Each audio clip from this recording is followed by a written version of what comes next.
BodyBags, where horror lies.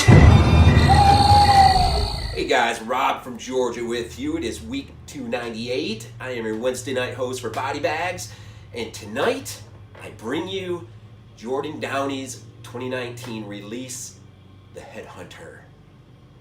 Man, this movie. Let me get into this a little bit here. Jordan Downey, of course, directed it. Kevin Stewart helped write. He's also the cinematographer, but the two together collaborated with the written process and producing. And via the commentary, Kevin says that one of the things that influenced him with how they shot this film was the X-Files, which I thought was interesting. Big fans of the X-Files TV show back in the day. This film stars Christopher Rygh, I want to say that's how you say it, and he really carries this entire film on his shoulders.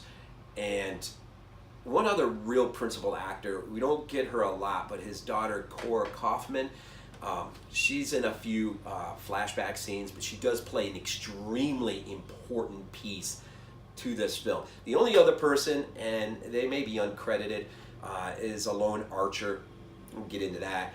And we see him off in the distance, but really you don't see him. You don't really have any, interaction with this guy at all. It was filmed mostly in Portugal and a little bit of Norway and a little bit of Mammoth Lakes, California. And so in terms of cinematography, there's some beautiful shots. Just beautiful shots. And it's what this film needed.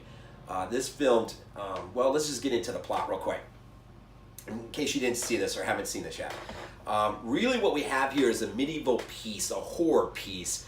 It really follows after this guy who is struggling in the aftermath of his daughter's death, and he's coping with this. And it's a piece about a father's loss and his inability really to understand how it is that he could not do anything to prevent her death.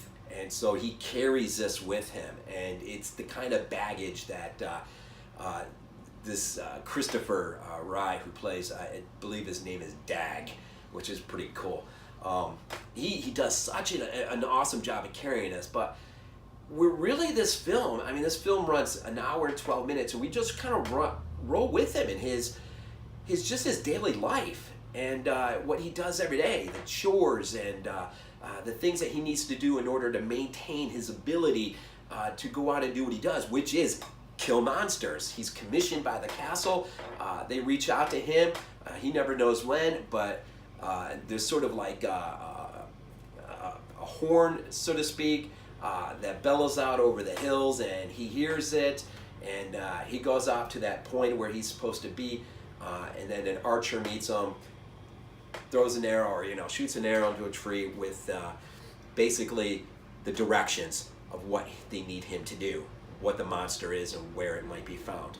And so he goes off and does this. Now this film, that is it, and it's a piece about his loss, about just dealing with life in the aftermath of this. It's a really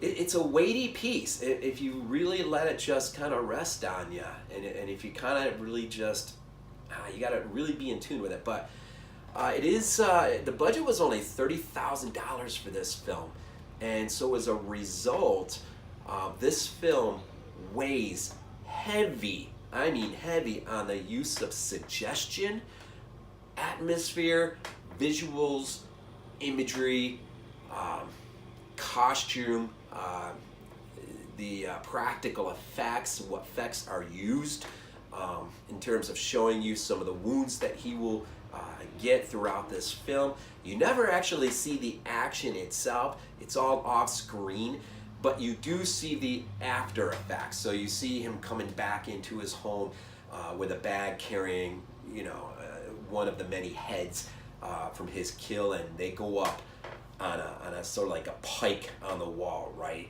And but there's a pike that's just waiting to be put up for the beast that took his daughter. And so this is what helps motivate him and push him, is this wanted need to carry out vengeance for his daughter's sake, right?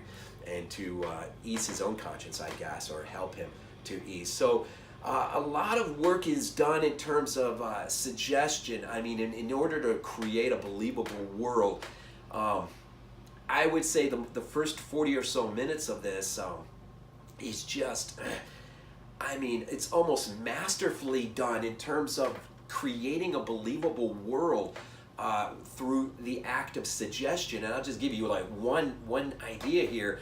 There's a scene where he's outside and suddenly you hear this sound from a distance, and it's from high on up, and it doesn't take long before, because we've seen and heard this before in movies, you get the sense that, wait a minute, what's flying? Something is flying, about to fly overhead, and you see the shadow cast over him as he looks up in awe.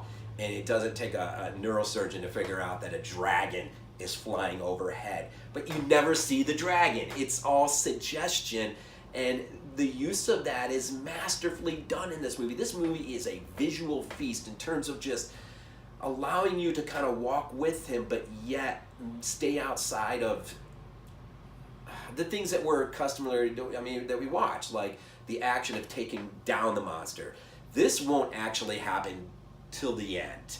All I'll say is he'll get his wish, and the opportunity towards the end of the film will arise. But, and I'll leave it at that. The end is interesting, and so really that is it in a nutshell. You know, for $30,000, I think a lot of money. I think maybe the greatest. God, the right word.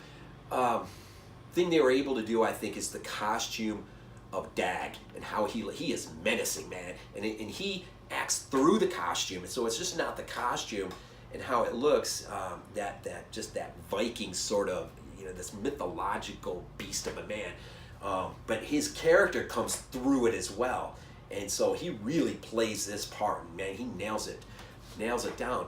And then you know, just the high on up overview shots, just the way they shot this film, and the way of just maintaining suspense and keeping you off guard and not allowing you to see a lot, really just for a movie that's working within the perimeter of a $30,000 budget, I don't know if you can do much better of a job. Now, I will say this, the last 20 or so minutes, initially it was a little bit of a letdown for me, but I'll be honest, once I listened to the director and the writer comment through the film, I changed my mind a little bit, just a little bit about that.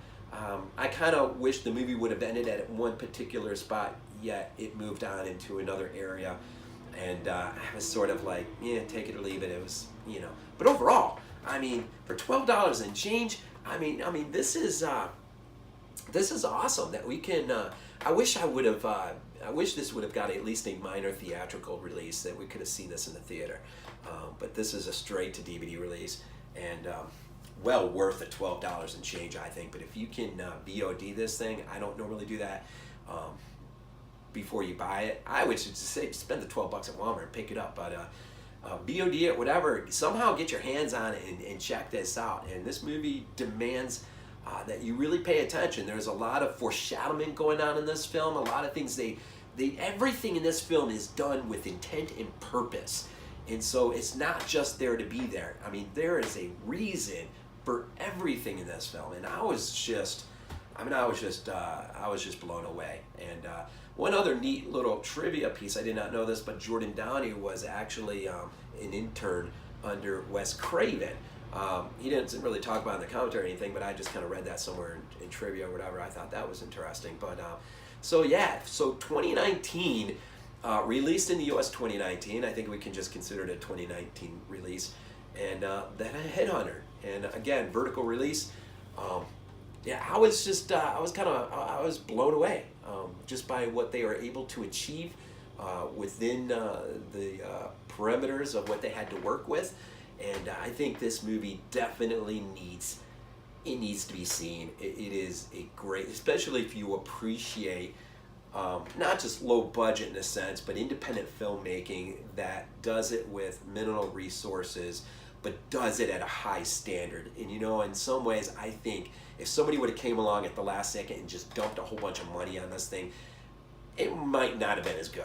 I really think sometimes working with less, you achieve more than the other way around, I think sometimes.